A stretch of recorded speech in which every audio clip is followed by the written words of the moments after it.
Oui, avec Philippe Saint-André, sélectionneur de l'équipe de France, une après-midi difficile puisqu'on le rappelle, sortie prématurée de Charles Olivon, visiblement touché à un genou. François Trinduc qui s'est fracturé le tibia.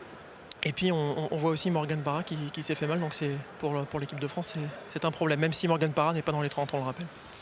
Oui, il n'est pas dans les 30 du dernier stage. Bon, après, on peut dire aussi Sofiane Guitoun qui apparemment aussi s'est fait une blessure à l'ischio-jambier. Bon, après, le rugby, c'est un sport de combat, donc automatiquement on a des blessés. Après, on va essayer de s'adapter, de suivre encore les matchs et de trouver l'équipe la plus compétitive pour jouer les Fidjiens. Après, c'est vrai qu'aujourd'hui, beaucoup d'internationaux se sont blessés sur le terrain. Ça veut dire aussi qui se donne à 100% et qui ne triche pas et qui joue énormément le jeu pour les clubs. Donc ça, c'est une bonne chose aussi.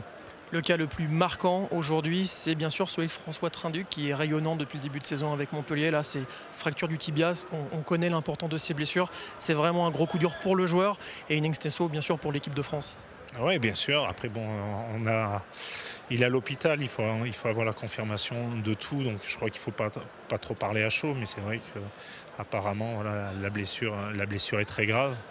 Et donc, il faut espérer qu'il revienne le plus rapidement possible. Mais bon, tu t'aperçois, voilà, en demi d'ouverture, qu'il y a un poste exposé.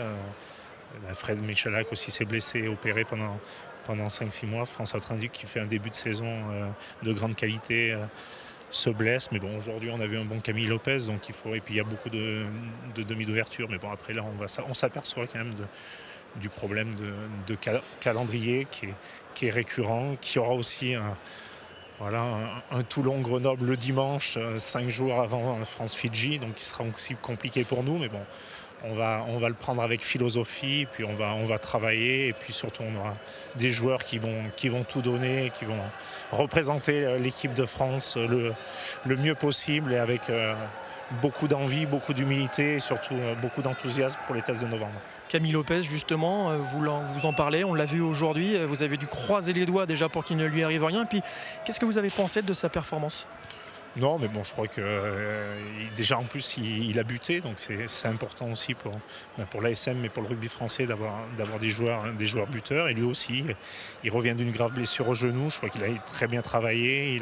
Il a bien travaillé avec le staff médical, avec les préparateurs physiques. Et là, il fait une début de saison de grande qualité au sein de l'ASM. Après, voilà, on a vu un match avec des Rochelais qui n'ont rien lâché et qui enlèvent le bonus offensif à Clermont sur ce match-là. Autre joueur rayonnant en ce début de saison, c'est Charles Olivon. Ça, c'est encore un espoir qui vous file entre les doigts ? Ouais, bon après il faut.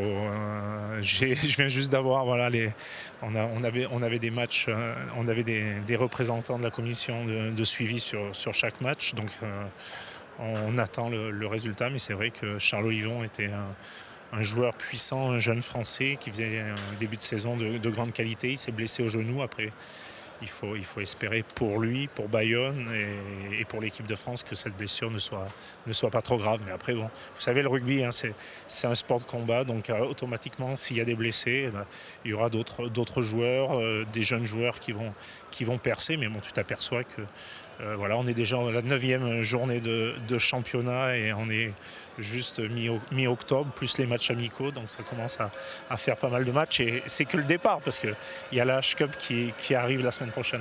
Juste avant que vous répondiez à nos questions, vous avez parlé avec Lilian Bartuel, qui est le kiné de La Rochelle, mais aussi de l'équipe de France. Savez-vous commencer déjà à mettre en place un protocole de soins ? Alors là, on faisait un petit peu le point, voilà, sur les blessés du week-end. Bon, après voilà, il faut le prendre avec philosophie, et puis avancer et être enthousiaste et bien se préparer. On aura des joueurs en forme, et je peux vous assurer qu'on aura une équipe très compétitive pour les tests de novembre. Merci Philippe.